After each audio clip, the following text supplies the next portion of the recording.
voulons vous souhaiter la bienvenue ce matin à cette toute nouvelle série de messages. Suivre Jésus pendant les prochains mois. On est extrêmement enthousiaste, excité de vous annoncer cette série parce que nous allons suivre, traverser les évangiles et nous allons suivre Jésus jusqu'à Pâques. On va le suivre dans chaque étape des évangiles jusqu'à Pâques, jusqu'au dimanche de la résurrection. On vous souhaite la bienvenue ici à Longueuil, ceux qui nous suivent sur Facebook Live, en ligne, en streaming et aussi en 2019 en multisite. Il y a plusieurs églises qui désirent se joindre à nous en multisite.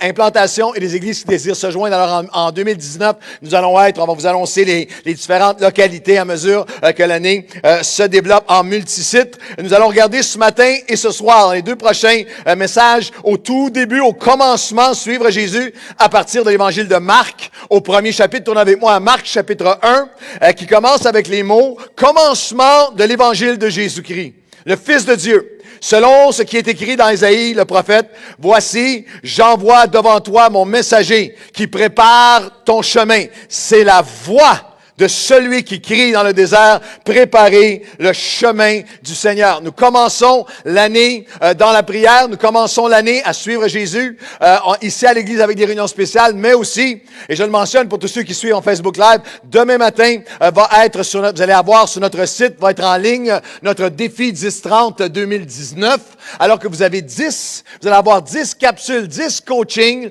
pour les 10 prochains jours.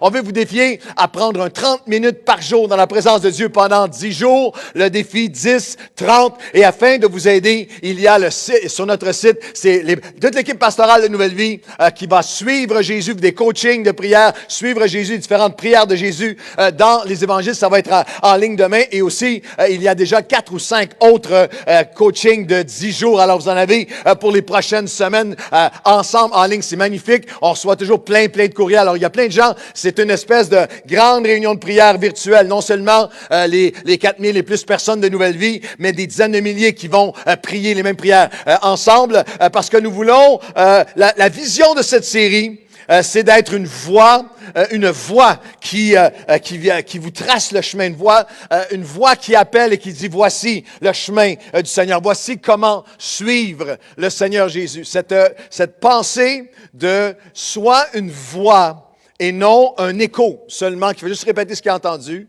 soit une voix et non un écho, est quelque chose que le Seigneur avait déposé dans mon cœur dans les tout débuts, même avant l'Église de Nouvelle Vie. Depuis plus de 25 ans, nous disions, Seigneur, nous voulons être une voix pour toi, pas juste être un écho de ce que l'Église a été jusqu'à maintenant, de ce que suivre Jésus représente. Nous voulons être une voix qui trace un chemin clair. Chaque personne entrant dans un chemin, que ça fasse, que vous soyez ici pour la première fois, ou que ça fasse des années que vous suivez Jésus, qui a un esprit de révélation pendant tous ces prochains mois. Cette semaine, c'était, au moment où on présente ce message, cette semaine, c'était une journée de commémoration pour Martin Luther King aux États-Unis. Et comme à chaque année, j'ai regardé différents reportages et c'est assez saisissant de voir comment la vie entière, toute l'œuvre entière de cet homme a été réduite, souvent réduite à quelques phrases. Si je dis Martin Luther King, quelqu'un dit « I have a dream » ou deux ou trois phrases et des gens qui n'ont aucune idée même de ce que sa vie a représenté,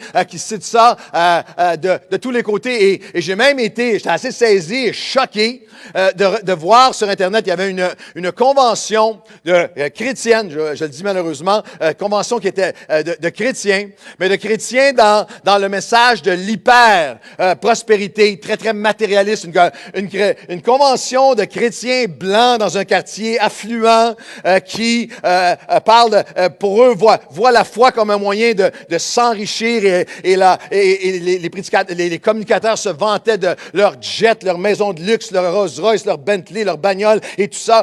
Et c'était tout un élément de matérialisme qui est tellement loin des évangiles. Mais ce qui était hallucinant, c'est que le thème de leur convention, c'était « I have a dream ». Prenez les paroles de Martin Luther King, complètement dénaturées, à la limite complètement contraires. Et alors que je regardais ça, j'étais comme choqué. Comment est-ce qu'on peut réduire les paroles et toute la vie de cet homme-là, de combattre la ségrégation, de combattre toute la discrimination, puis d'essayer d'amener ça. Et la pensée était déposée dans mon cœur. J'étais en jeûne et prière pour ce début d'année, comme si le Seigneur disait, encore plus grave, c'est les chrétiens qui prennent, et l'Église qui m'a réduit à quelques phrases ici et là, quelques phrases de moi ici et là. qui me vole. Un petit peu comme, tu as déjà vu une espèce de marionnette ou de poupée que tu tires sur une corde puis il cite 2-3 phrases. Il y a plein de chrétiens que c'est seulement leur mesure, leur dimension, leur perspective, leur compréhension de ce que ça veut dire de suivre Jésus a été tellement volée, a été tellement atrophiée, a été tellement diminuée. Je déclare par la foi au nom de Jésus, je déclare prophétiquement dans ces prochains mois, nous ne serons pas juste un écho de la vision limitée de suivre Jésus qui nous a environnés et parfois étouffés. Par la grâce de Dieu, une voie va tracer un chemin et nous allons entrer dans l'abondance, dans l'autorité, dans la puissance, dans l'onction, dans la libération, dites Amen, dans la joie, dans la paix de suivre Jésus. Quelqu'un devrait dire Amen et applaudir ce que Dieu va faire. Parce qu'il est littéralement possible, il y a un avertissement divin qu'il est littéralement possible d'avoir une apparence de piété, juste quelques phrases, quelques clichés sur Jésus, mais de renier ce qui en fait la force. C'est ce que Paul a annoncé à Timothée. C'est un avertissement prophétique dans 2 Timothée. Sache que dans les derniers temps, puis on reconnaît nos sociétés modernes. Il va y avoir des temps difficiles. Les hommes seront, puis il y a toute une liste. Ils vont être, c'est comme si on lisait une description de notre société moderne, non seulement à l'extérieur de l'Église, mais à l'intérieur. Ils vont être égoïstes, ils vont être matérialistes, ils vont être arrogants, hautains, ils vont être blasphémateurs, rebelles, ils vont être en guerre avec leurs parents, ils vont être insensibles, ils vont être calomniateurs ou diffamateurs et ingrats, enfler leur cœur. Il va dire même, et ça s'applique pas à les gens de l'extérieur. Ça s'applique à des gens qui ont un témoignage comme marchant avec Dieu. Ils sont rebelles à Dieu. Ils aiment Dieu, mais ils aiment leur plaisir plus que Dieu. Ils ont une apparence de piété. Personne à l'extérieur prétend ça. Ils ont une apparence de piété, mais ils renient ce qui en fait la force. Et il dit suivre Jésus, mais Jésus lui-même a averti. Jésus a lui-même dit dans Matthieu 7, ceux qui me disent Seigneur, Seigneur, n'entreront pas tous, dans le royaume des cieux. Mais celui-là seul qui a fait la volonté de mon Père qui est dans les cieux. Plusieurs me diront ce jour-là, Seigneur, Seigneur, n'avons-nous pas prophétisé en ton nom? N'avons-nous pas chassé des démons en ton nom? N'avons-nous pas fait des miracles en ton nom? Mais moi, je leur dirai ouvertement, je ne vous ai jamais connu. Retirez-vous de moi, vous qui commettez l'iniquité. Pas tous. Jésus décrit dans les temps de la fin un peuple qui va dire Seigneur, Seigneur, mais ils ne l'ont pas suivi. Ils ont confessé le surnaturel, mais ils ne connaissaient pas la sanctification. Ils ont cru, mais ils n'ont pas changé. Ils ont parlé pour Dieu, parfois parlaient de Dieu, témoignaient de Dieu, sans sa pureté, sans sa parole. Ils ont vu Dieu agir, mais ils n'avaient pas, ils ont vu Dieu agir, mais ils n'avaient pas de vie en Dieu. Ils ne faisaient pas sa volonté. Ils sont ouverts à Jésus, mais ils n'obéissent pas à Jésus. Ils ont peut-être même servi dans l'Église, mais ils n'ont pas suivi. Ils sont actifs pour lui, mais ils ne sont pas attachés à lui. Et en ce début d'année, nous allons regarder dans ces prochains mois ce que j'appelle suivre Jésus en 4D, en 4 dimensions. Nous allons suivre Jésus, découvrir, définir, développer et devenir. On va découvrir ensemble, on va annoncer, on va prononcer, on va énoncer et on va même dénoncer. Parce que lorsqu'on proclame, c'est quoi? Suivre Jésus, nous sommes appelés à consoler les affligés et à affliger les confortables. Nous sommes appelés à annoncer, à découvrir, définir, développer et devenir. Ensemble, devenir ce que Dieu voulait que nous soyons. Développer ce que signifie suivre Jésus réellement. Et ce matin, ce soir, nous allons être dans le premier chapitre, au commencement, dans l'évangile de Marc. Marc ne commence pas son évangile avec la naissance de Jésus. C'est pas le commencement de la vie de Jésus, c'est le commencement du ministère de Jésus. Comme si Marc refusait sous l'inspiration de l'Esprit de limiter Jésus au folklore de Noël, au folklore de la crèche, au folklore de l'enfant Jésus. Il le déclare comme Seigneur et Fils de Dieu. C'est le premier évangile, c'est le plus ancien, et Marc a recueilli, selon le témoignage oculaire de l'apôtre Pierre, et inspiré de l'Esprit, a écrit cet évangile qui est le plus court, mais très, très dynamique. Il y a des portraits saisissants. C'est un évangile en action. Je vous encourage, pendant le mois de janvier, vous pouvez lire à quelques minutes par jour, vous pouvez traverser l'évangile de Marc. C'est continuellement en mouvement. C'est des portraits. Il n'y a pas tous les détails. Les autres évangiles apportent des détails. Mais c'est des portraits parce que le premier niveau de proclamation, c'est la démonstration. Il dit, il n'a pas dit, voici ce que Jésus est. Voici, il le montre. Et rappelez-vous de ça dans votre propre vie. Peu importe à quel point vous parlez, le premier niveau primal, principal, vraiment, de proclamation, c'est la démonstration de ce que Jésus a fait dans votre vie. Vous êtes des épîtres vivants, lus partout. Les hommes, les gens vont se faire une opinion sur l'authenticité, la valeur de votre christianisme selon votre vie et comment vous suivez Jésus. Peut vous dire Amen. Et Marc est le commencement de l'évangile de Marc, c'est extrêmement rapide. Il y a un pace, il y a un rythme effréné à Marc. Vous avez remarqué, on va les lire, on va même le lire ce matin. Mais plusieurs fois dans l'évangile de Marc, les 4 mots souvent utilisés à profusion, immédiatement, soudainement, après, aussitôt, voici comment. Alors il y a cette ouverture et on ouvre ce matin, on va lire seulement 3 versets et découvrir ensemble les premières étapes de marcher avec Jésus, de suivre Jésus dans Marc chapitre 1 et le verset 9. En ce temps-là, Jésus vint de Nazareth en Galilée. Il fut baptisé par Jean dans le Jourdain. Au moment où il sortait de l'eau, il vit les cieux s'ouvrir et l'Esprit descendre sur lui comme une colombe. Et une voix se fit entendre des cieux avec ces paroles, « Tu es mon Fils bien-aimé, en toi j'ai mis toute mon affection. » On va regarder ensemble ce matin et ce soir les 2 prochains messages. Il faut que vous soyez là cet après-midi. Ils se complètent, c'est incomplet si vous venez seulement ce matin. Mais on va voir ensemble comment suivre Jésus, c'est le suivre dans une conviction, dans une compréhension de son cœur qui change tout. Ce soir, on va voir ensemble, c'est le suivre dans le chemin de la paix et le suivre. Suivre Jésus, on va être dans Marc 1, le verset suivant. Suivre Jésus, c'est aussi le suivre dans le chemin de la paix, mais le suivre dans une confrontation avec les ténèbres, avec le satanique et un combat. Ce soir, on va faire du combat spirituel ensemble parce qu'il est le Christ, mais il confronte. Il est le sauveur qui combat contre le satanique. Il est l'agneau, mais il est aussi le lion. Il est un berger qui se bat. Bannissez de vos pensées la version limitée de Jésus qui est juste comme un berger avec une petite brebis blanche sur l'épaule, puis tout est un petit peu sirupeux, un petit peu... Non. Jésus est venu pour confronter et vaincre. Jésus est venu renverser les ténèbres. Il a vaincu les ténèbres, il a vaincu l'ennemi, il a vaincu la mort, il a vaincu les captivités, vous pouvez applaudir celui qui est vainqueur. Il a vaincu la honte, il a vaincu nos fautes, il est venu vaincre.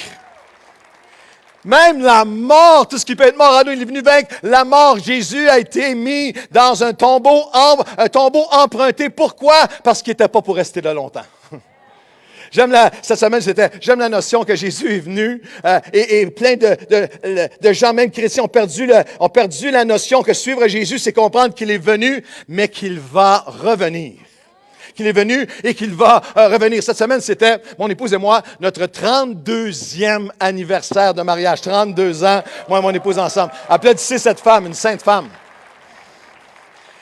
32 ans. Et jeûne pendant 4 jours, un souper, puis après ça, on revient au jeûne, puis on essaie de tout faire en même temps, anniversaire de mariage, jeûne et tout ça. Et j'étais assis, et parfois, moi, ça m'arrive d'être dans un endroit un moment restaurant, un moment mais d'être dans mes messages, dans ma tête, etc. Puis au milieu du souper, on avait des napkins. Puis au milieu du souper, je me suis levé, excusez, pour aller à la salle de bain. Puis on disait, tu t'en vas? Non, je vais revenir. Puis j'ai plié ma napkin, et puis j'étais en route vers la salle de bain le soir de mon 32e anniversaire, puis j'avais une pensée pour ma prédication de ce matin. J'avais ma napkin et je me suis et j'ai eu la pensée, parce que la Bible nous dit que le matin de la résurrection, Jésus a plié le linge sur le bord du tombeau. Savez-vous pourquoi? Il a plié le linge. On plie le linge lorsque on sait qu'on va revenir.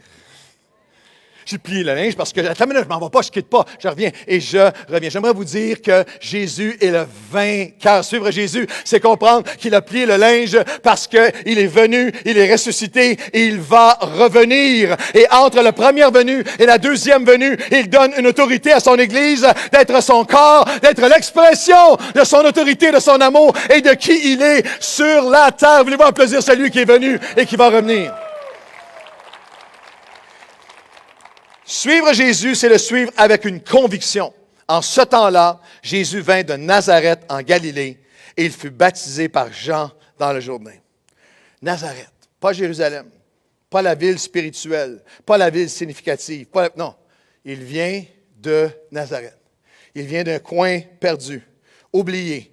Les commentaires bibliques et les historiens confirment quelques centaines de personnes, un village pauvre, sans signification, un village qui était déchu, sans promesse, sans influence, sans impact. Le Fils de Dieu et le Sauveur du monde est venu dans un endroit et d'un endroit complètement inattendu.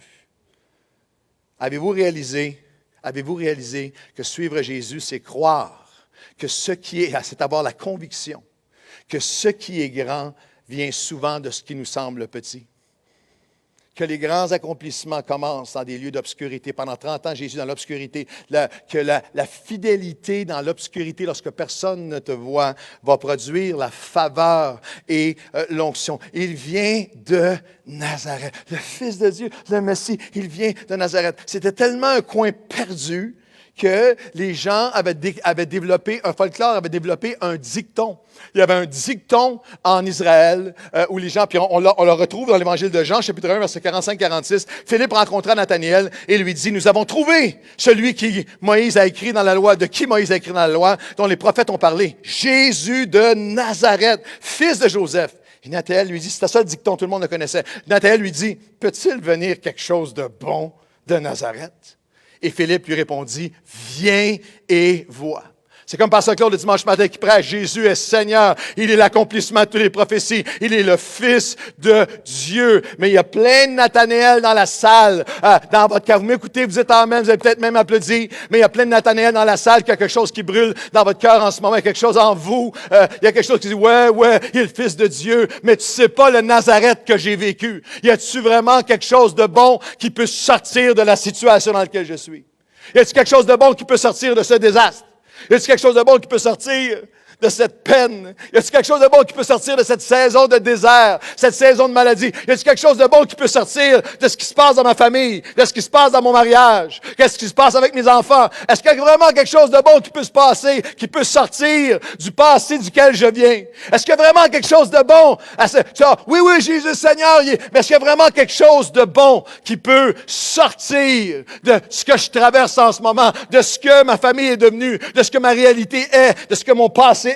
Est-ce qu'il y a vraiment quelque chose de bon qui peut sortir du deuil, ou de la maladie, ou de l'épreuve, ou de l'échec, ou du délai? Est-ce qu'il y a vraiment quelque chose de bon? Et suivre Jésus, c'est marcher avec la conviction devant Dieu qu'il est celui qui, de Nazareth, de l'inattendu, de l'impossible, du petit, fait émerger sa gloire, son témoignage et les grandes choses que lui a préparées. Vous devriez, amen, vous devriez applaudir pour votre Nazareth. La conviction, ce n'est pas d'où tu viens qui compte, c'est ce que tu deviens. Ah, c'était bon, ça, j'ai passé des heures là-dessus, je me suis creusé le cerveau, et puis j'avais des mal de tête à sortir ça. Vous n'avez pas dit amen. Alors, je vais le dire une autre fois, parce que ça vous a pris par surprise. Ce n'est pas d'où tu viens, c'est ce que tu deviens. Ce n'est pas, allez-y. Dites-le à voix avec moi. Ce n'est pas d'où tu viens, c'est ce que tu deviens. Ce n'est pas d'où tu sors, c'est qui tu suis. Vous direz amen? Pas d'où tu viens. De Nazareth. Est-ce qu'il peut sortir quelque chose de bon de ce que je traverse, de ce que j'ai vécu, même de mes échecs, de mes peines, de mes erreurs, de mes dépendances qui reviennent, de mes... Oui, le suivre donne... c'est le suivre avec cette conviction. Et voici comment les Nazarètes deviennent des témoignages de sa gloire. Voici comment les Nazarètes sont transformés en témoignages. Jean parut, baptisant dans le désert et prêchant le baptême de la repentance. Marc chapitre 1, verset 4. La repentance pour la rémission des péchés. Peut-il venir quelque chose de bon d'un endroit, de ce que je vis, de l'horreur de ce que je traverse en ce moment? Oui, suivre Jésus, c'est la conviction qu'il n'y a pas de limite en Christ. Il n'y a pas de limite par la repentance et la résurrection. Que si tu es prêt à changer, repentance, c'est changer de direction, c'est changer de façon de penser, c'est changer tes actions. Si je suis prêt à venir devant lui avec repentance, mais aussi par la puissance de la résurrection, parce que Jean, dans l'Évangile de Marc, annonce les deux, Jean-Baptiste annonce les deux. Il annonçait la repentance. Il n'y a pas de résurrection et de changement, les Nazarètes demeurent des Nazarètes. d'impossibilités et de déceptions et de cycles de captivité et le passé reste le passé et continue à te tourmenter aujourd'hui si tu n'es pas dans un mode, si tu n'acceptes pas de marcher avec repentance, pas seulement pour venir à Jésus la première fois, mais un mode de vie où, Seigneur, je viens à toi aujourd'hui, je viens encore à toi, je te présente, mais non seulement la repentance. Parce que manquez pas ceci, les deux éléments. Il dit, il est venu pour la repentance et la rémission des péchés. Il prêchait en disant, il vient, voici la suite, versets 7 et 8 de Marc 1. Il vient après moi celui qui est plus puissant que moi. Je ne suis pas digne de délier en me baissant les courroies de ses souliers. Mais je vous ai baptisé d'eau, mais lui, il vous baptisera, baptise d'eau. Il te remplira du Saint-Esprit. De l'esprit de puissance, de l'esprit du même esprit qui a ressuscité Christ d'entre les morts. Jean-Baptiste le comprenait. La conviction, suivre Jésus, c'est la conviction que sans repentance, il n'y a pas de résurrection. Tu peux entendre parler de la résurrection, elle est arrivée, elle est réelle, mais ton cœur, Dieu ne viole jamais la volonté de quelqu'un. Mais si ton cœur ne vient pas avec repentance, tu peux t'entourer de résurrection et toi, tu restes dans le Nazareth de l'impossibilité, de la petitesse et de tes failles, et de tes échecs et de tes déceptions. Sans la repentance, il n'y a pas de résurrection. Mais manquez pas ceci, sans l'esprit de la résurrection, la repentance ne te transformera pas. Et c'est ce que plusieurs ont manqué. C'est ce que plusieurs doivent... C'est comme ça qu'on doit entrer dans 2019 avec cette conviction que c'est seulement alors que je viens avec repentance devant Dieu qu'il peut transformer. Est-ce que quelque chose de bon peut sortir de mon Nazareth? Oui, tu viens avec repentance, mais tu viens aussi comme jamais dans ta vie avec une recherche de la puissance du Saint-Esprit, une recherche de l'Esprit de la résurrection. Jean-Baptiste dit, moi je vous annonce seulement ce qu'il va faire. Moi, je vous annonce le baptême d'eau et de repentance, mais il y en a un qui vient après moi, Jésus, et il va te remplir, il va te baptiser, il va te submerger d'un esprit plus grand, plus puissant que le tien, qui te rend capable d'être ce que tu ne serais pas autrement. En 2019, il y a besoin de monter de ce lieu le cri de toutes les générations d'hommes et de femmes qui vont dire, Seigneur, je viens non seulement avec repentance, mais sans la puissance de la résurrection, la repentance devient un remords. J'ai de la peine pour ce que j'ai fait, j'ai de la peine pour le mal que j'ai fait, mais je m'enlise dedans. Je suis toujours pareil. Par mes propres forces, je ne peux pas y arriver, mais je déclare que si je marche dans la repentance, si je marche avec une recherche comme jamais, la résurrection dans mes pensées, dans mon cœur, pour briser des habitudes, pour briser des patterns, pour briser des actions, pour réparer, pour relever, pour restaurer, qu'à chaque jour, à l'endroit de ta repentance, la résurrection va venir, l'Esprit va venir, le baptiso va venir, et quel que soit le Nazareth, l'Esprit de Dieu va te dire, marcher en 2019, c'est la conviction que quel que soit mon Nazareth, oui, quelque chose de bon peut en sortir. Dieu transforme le deuil en allégresse, il transforme les vallées en témoignages, il transforme les tempêtes. Je vais me repentir, il va me remplir de la résurrection et il va changer mon Nazareth en 2019. Je vais le suivre parce que c'est pas important d'où je viens. Ce qui est important, c'est ce que je vais devenir en lui. Par la puissance de la résurrection. Est-ce que vous avez cette conviction avec moi?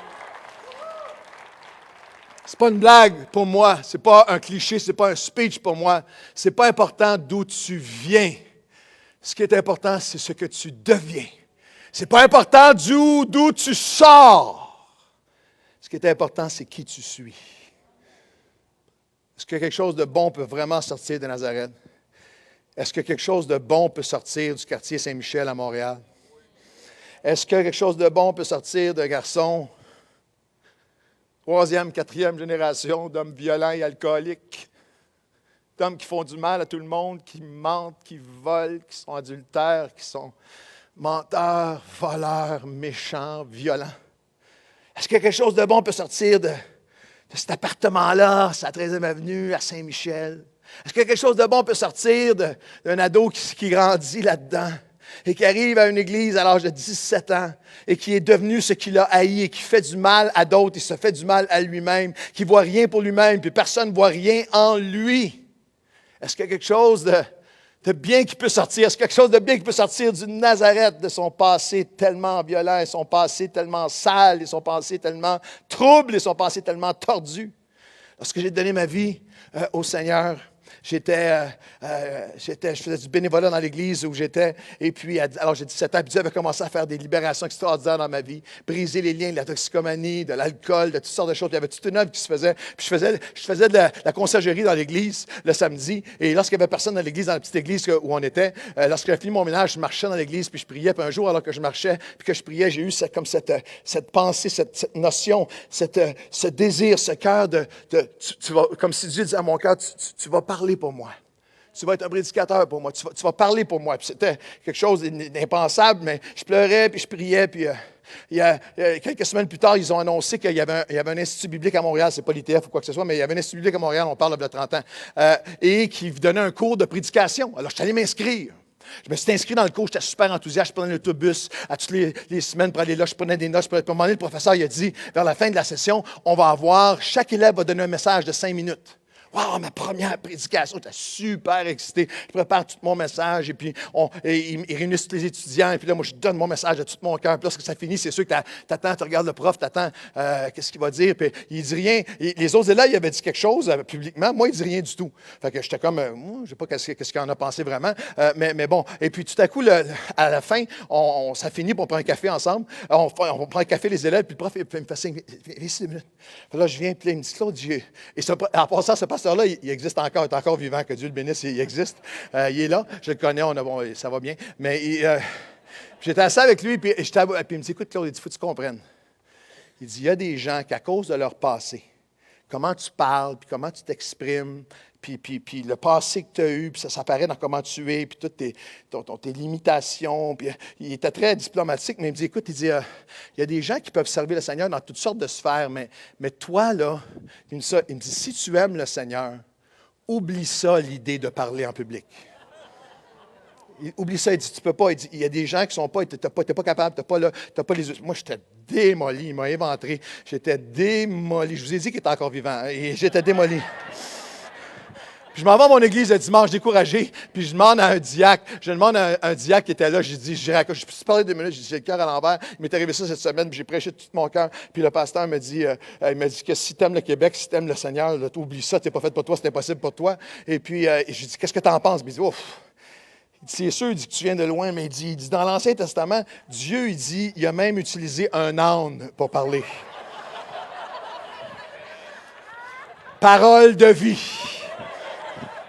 J'aimerais déclarer ce matin, c'est pas d'où tu viens, c'est avec qui tu m'as. Ce n'est pas d'où tu viens, c'est ce que tu deviens. Ce n'est pas d'où tu sors, c'est qui tu suis. Cette année, nous avons la conviction qu'il va transformer nos Jérusalem par sa grâce. Voulez-vous dire un grand Amen de tous vos cœurs? Allez, nouvelle vie! Le suivre dans une conviction, la dernière pensée ce matin, on va continuer ce soir, le suivre avec une compréhension de son cœur qui change tout. Au moment où il sortait de l'eau, il vit les cieux s'ouvrir et l'Esprit descendre sur lui comme une colombe. Et une voix se fit entendre des cieux. Marc chapitre 1, versets 10 et 11. La voix du ciel qui se fait entendre. Tu es mon Fils bien-aimé. En toi, j'ai mis toute mon affection. Remarquez bien que Jésus n'a encore rien accompli. Il n'a rien accompli de son ministère encore.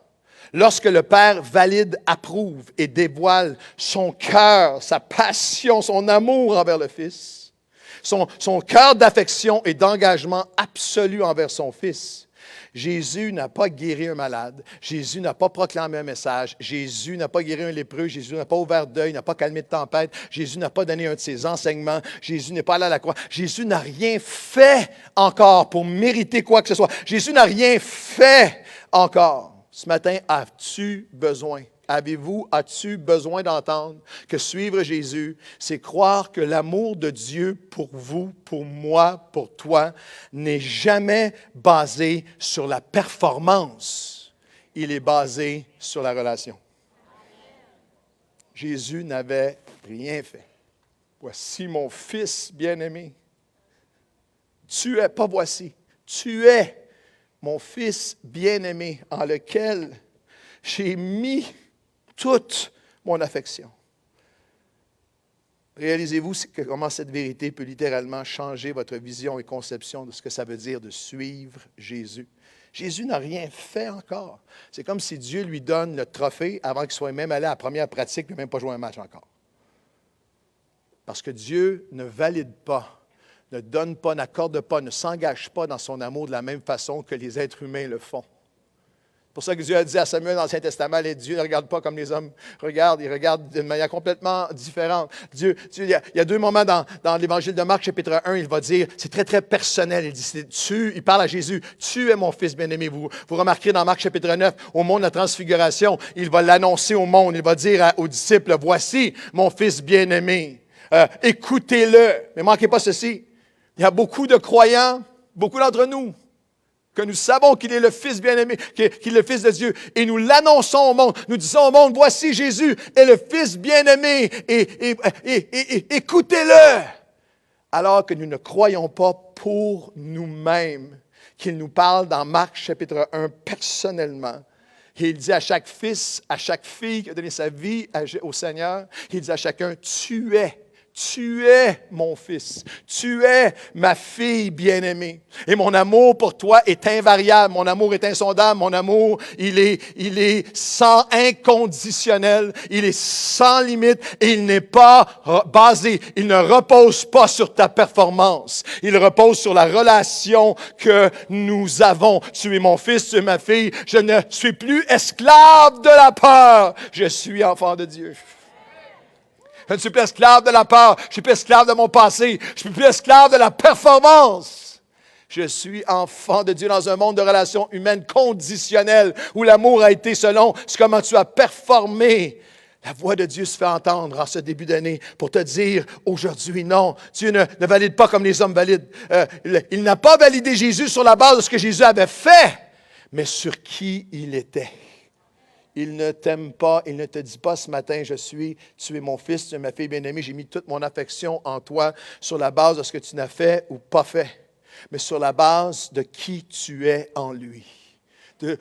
C'est toute la théologie de la propitiation, c'est la théologie de la substitution. Lorsque Dieu regarde à toi, il voit son Fils, tu es en Christ. Lorsque Dieu a tourné la tête à la croix, parce que lorsqu'il a regardé à son Fils sur la croix, tous tes péchés et les miens, mes erreurs, mes manquements, toutes les fautes, tout ce qui est croche, tout ce que tu voudrais cacher a été mis sur lui. Mais maintenant, alors qu'il est mort, ressuscité, et je suis en Christ, je suis enfant de Dieu. Lorsque Dieu me regarde, son approbation pour moi est entière, elle est totale. Il n'y a plus rien. Tu as besoin, ce matin, si vous suivez Jésus, et tu te sens indigne, tu te sens honteux, tu dis, Pasteur Claude, tu peux pas dire ça. Moi, je sais ce que j'ai fait. Je sais où j'ai failli comme père, je sais où j'ai failli comme mère, je sais où j'ai failli comme mari ou comme épouse, je sais où j'ai failli dans ma vie, je sais ce que j'ai fait. La voix de Dieu te dit, tu sais ce que tu as fait, est-ce que tu sais qui tu es? Mon amour ne dépend pas de ce que tu as fait ou pas fait. Mon amour dépend de qui tu es. Tu es mon fils, tu es ma fille. Suivre Jésus, c'est la conviction et la compréhension de son cœur pour moi. Rien ne pourra me séparer de son amour. C'est comme ça que je marche avec lui. Voulez-vous l'acclamer avec moi? L'apôtre Paul qui avait été dans son passé un meurtrier, qui avait été un persécuteur, un meurtrier. Toute sa vie, dans son humanité, ça le tourmentait. Moi, le pire des pécheurs. J'ai persécuté, j'ai fait du mal. Mais il avait cette révélation dans Romains où, littéralement, il explique qu'il est théologiquement impossible que des situations me séparent de l'amour de Dieu. Il est impossible que ce que je vis, de ce qui est arrivé hier, aujourd'hui ou demain, que ce soit ça qui fasse que l'amour de Dieu est arrêté. C'est impossible, il dira. Et c'est presque comme s'il lançait un défi. C'est comme s'il lançait un défi en nommant toutes sortes de situations. Il dit, dans Romains 8, « Que dirons-nous donc à l'égard de ces choses? Si Dieu est pour nous, là, qui sera contre nous? Qui va accuser les élus de Dieu? Moi, je m'accuse moi-même. D'autres m'accusent. Moi, je m'accuse. Non. C'est Dieu qui les justifie. Qui va les condamner? Christ est mort, et bien plus, il est ressuscité. Il est à la droite de Dieu, et il intercède pour nous. Il lance un défi. Quoi? Va nous séparer de l'amour de Christ. Là, il nomme une paquet de situations qui ne peuvent pas te séparer de l'amour de Christ. Serait-ce la tribulation, ou l'angoisse, ou la persécution, ou la faim, ou la nudité, ou le péril, ou l'épée? Mais par toutes ces choses, nous sommes plus que vainqueurs par celui qui nous a aimés. les troubles que tu vis, c'est une situation, mais qui ne peut pas te séparer de Dieu. L'angoisse, la persécution, la nudité, l'épée. J'ai l'assurance, j'ai la conviction, j'ai la compréhension. Diapo 19 Romains, chapitre 8, 38, 39. J'ai la conviction, c'est comme ça que je vais suivre Jésus en 2019. J'ai la confiance, j'ai la compréhension que ni la mort, ni la vie, ni les âges, ni les dominations, ni les choses présentes, ni les choses à venir, n'importe quoi du passé, n'importe quoi que je traverse, même n'importe quoi de demain, ni les puissances, ni la hauteur, la profondeur, aucune créature ne pourra me séparer de l'amour de Dieu manifesté en Jésus-Christ, notre Seigneur. Lorsque l'ennemi te dit, pense, est-ce que tu ne sais pas ce que tu as fait? Voici ce que tu as fait. Tu as besoin en 2019 d'apprendre à répondre, voici qui je suis. Je suis enfant de Dieu, je suis aimé, je suis pardonné, je suis racheté, je suis protégé, je suis libéré, je suis relevé, je suis transformé de jour en jour, je suis mon nom écrit dans le livre de vie et je suis quelqu'un et rien ni personne ne pourra me séparer de l'amour de Dieu, de l'amour de mon Père, vous devriez dire Amen.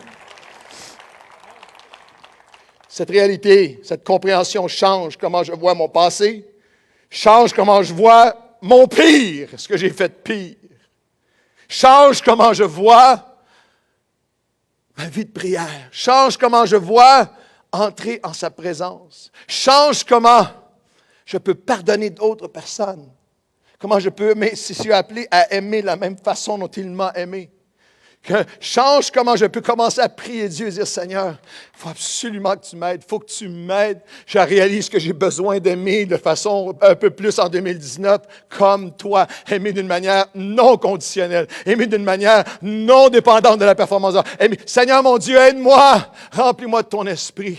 Alors que la voix de Dieu retentit et dit, tu es mon fils bien-aimé, tu es ma fille bien-aimée. Si je pouvais le faire, et je prie que l'Esprit de Dieu le fasse dans ton cœur ce matin, je traverserais chaque rangée de cette église ce matin, et chaque maison par milliers qui écoute ce message. Et j'irais dire ton nom, tu es mon fils bien-aimé. Carole, tu es mon fils bien-aimé. En toi, je mets toute mon affection. Vous dites, ben non, parce que toi, tu ne comprends pas. Il a dit ça de Jésus. C'est bien sûr, Jésus était parfait. C'est son fils, c'est Jésus, c'est le parfait. Moi, ce n'est pas la même chose. Jésus dira dans Marc 17, si tu saisis ça, si tu reçois ça, ça change tout dans ta vie. Moi en eux et toi en moi. Voici comment il prie. Afin que nous soyons parfaitement un et que le monde connaisse que tu m'as envoyé et que tu les as aimés comme tu m'as aimé. Wow! Tu es en train de dire, Père, que tu m'aimes comme tu aimes Jésus. Que quand ta voix dit, voici mon fils bien-aimé, en lequel j'ai mis toute mon affection. Tu es mon fils bien-aimé, en lequel j'ai mis toute mon affection. Tu dis, Claude, Chantal, Carole, Christine, votre nom. Tu es mon fils, tu es ma fille bien-aimée. En toi, j'ai mis toute mon affection. Voici comment je vais le suivre en 2019. Ça change tout. Lorsque tu marches dans cette réalité-là, ça change tout. C'est une compréhension de son cœur qui change tout et m'appelle à le suivre. Dans le suivre, et ce soir, on va voir ensemble comment avec cette fondation d'amour, ne manquez pas, ce soir, on entre dans le combat spirituel, mais comment je peux trouver le chemin de paix. Dans ce texte, il y a une révélation extraordinaire ce soir dans la présence de Dieu. Mais ce matin, alors que les musiciens s'approchent, je veux que nous rechantions l'amour extravagant de Dieu. Alors que j'étais en préparation pour ce message, tellement de choses, toutes sortes de notes de préparation, tout ça. L'Esprit de Dieu me met sur mon cœur. Sois vrai. Sois authentique avec les gens. Il y a des gens qui sont là, qui ont besoin d'entendre que mon amour pour eux, ils ne pourront pas me suivre dans tout le reste que tu veux enseigner. S'ils ne reçoivent pas une révélation que l'amour est conditionnel. Ils ont vécu un divorce, ils ont vécu comme parents des échecs, ils ont vécu dans leur propre vie, ils ont des captivités qui restent, ils ont des choses qui font qu'ils marchent la tête spirituellement, leur tête est penchée, mais ma voix retentit, leur dit, « Hey, toi, là, tu es mon fils bien-aimé, tu es ma fille bien-aimée, en toi, j'ai mis toute mon affection, rien ne va te séparer de mon amour, je vais marcher avec toi, je vais te changer, je vais te libérer, mon approbation, mon approbation de toi, mon affection de toi, mon engagement avec toi n'est pas conditionnel à ta performance, c'est notre relation, tu es mon fils, tu es ma fille. mais l'Esprit de Dieu seulement peut le rendre réel à nos cœurs. Spirituellement, surnaturellement, l'écrire sur nos cœurs. Je peux dire comme un prédicateur après des années qu'il est possible pour nous de proclamer, voici, il est le Fils de Dieu, écoutez-le.